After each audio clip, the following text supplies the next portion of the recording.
Hello बच्चों, let's read the question. The question says that the unit of permittivity of free space is. So हमें इसमें पूछा गया है कि क्या यूनिट होगी परमिटिविटी की.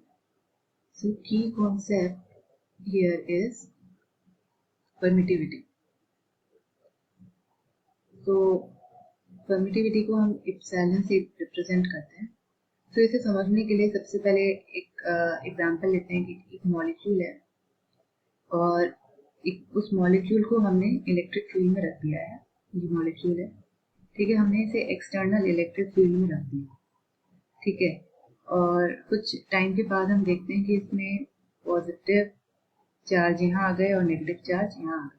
देखिए, जो इलेक्ट्रिक फील्ड लाइन्स हैं वो पॉजिटिव चार्ज से नेगेटिव चार्ज की तरफ जाएंगी, और अगर पॉजिटिव स्टैटिक चार्ज है तो उससे बाहर की तरफ को इजेक्ट होती हुई दिखेंगी. तो अगर इस तरीके की इलेक्ट्रिक फील्ड में हम मॉलिक्यूल को रख देते हैं तो चार्ज इस तरीके से इंटरनल चार्जेस क्रिएट हो जाएंगे मॉलिक्यूल के अंदर. सो ये जो चीज़ है, ये जो पर्टिकुलर चार्जेस का डिस्ट्रीब्यूशन हो गया, पहले रैंडमाइज थे और इलेक्ट्रिक फील्ड में रखने के बाद एक प्रॉपर डायरेक्शन में आ गए. इस पर्टिकुलर मॉलिक्यूल की ओरिएंटेशन को पोलराइजेशन कहते हैं.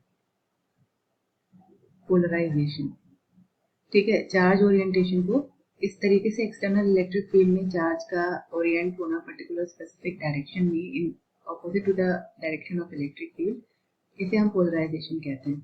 और इसी तरीके से अगर कोई फुल मटेरियल है जिसमें ऐसे बहुत सारे मॉलिक्यूल्स हैं और इस पूरे मटेरियल को हमने इलेक्ट्रिक फील्ड में अप्लाई रख दिया है एक्सटर्नल इलेक्ट्रिक फील्ड में. सो इस केस में जो मॉलिक्यूल्स होंगे यहाँ पे उनका अलाइनमेंट हो जाएगा opposite to the direction of electric field.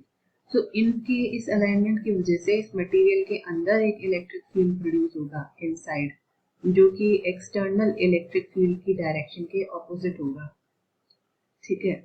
सो ये जो ऑपोजिशन ऑफर होता है किसी मटेरियल में जब हम उसको एक्सटर्नल इलेक्ट्रिक फील्ड में रखते हैं, इसे हम मेजर करते हैं परमिटिविटी से, ठीक है. अभी हमने एक एग्जांपल लिया कोई पर्टिकुलर मटेरियल का और उसके अंदर मॉलिक्यूल्स की ओरिएंटेशन कैसे चेंज हो रही है उसको देखा.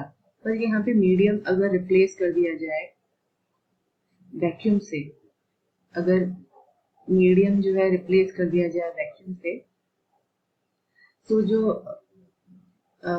इप्सिलॉन होगा, परमिटिविटी होगी, वो इप्सिलॉन नॉट हो जाएगी. तो ये परमिटिविटी होती है, ओके. अब जो कहा गया है इसका यूनिट क्या होगा. सो इन जनरल अगर फोर्स, इलेक्ट्रोस्टैटिक फोर्स का हम एग्जांपल लें तो वो दो चार्ज एंटिटीज के बीच का फोर्स होता है जो कि एक r डिस्टेंस पर मेंटेन्ड है. तो ये जो इलेक्ट्रोस्टैटिक फोर्स है ये चार्ज के डायरेक्टली प्रोपोर्शनल होता है और इनवर्सली प्रोपोर्शनल होता है square of distance between them, ठीक है. सो F of E is equal to K Q1 Q2 divided by R square. ये जनरल फॉर्मूला है. यहाँ पे K जो है इसकी वैल्यू होती है 1 divided by 4 pi epsilon naught. तो यहाँ पे epsilon naught आ रहा है और यहाँ से हम इस फॉर्मूले की हेल्प से epsilon naught कैलकुलेट कर सकते हैं, ठीक है. ये फोर्स जो है ये है इलेक्ट्रोस्टैटिक फोर्स, ओके. सो यहाँ पे सभी वैल्यूज देखते हैं. F is equal to K. Charges क्या है, कूलम्ब है. चार्जेस की यूनिट कूलम्ब होती है तो यहाँ पे आ जाएगा coulomb square divided by R. R is metre, metre square.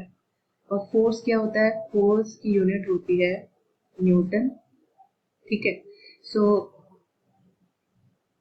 इसको एक बार फुल एक्सपेंड करके लिखते हैं. 1/4 pi epsilon naught coulomb square metre square and this will be Newton,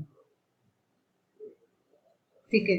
so epsilon not क्या हो जाएगा, यहाँ से देखिए epsilon naught is equal to coulomb square divided by newton metre square.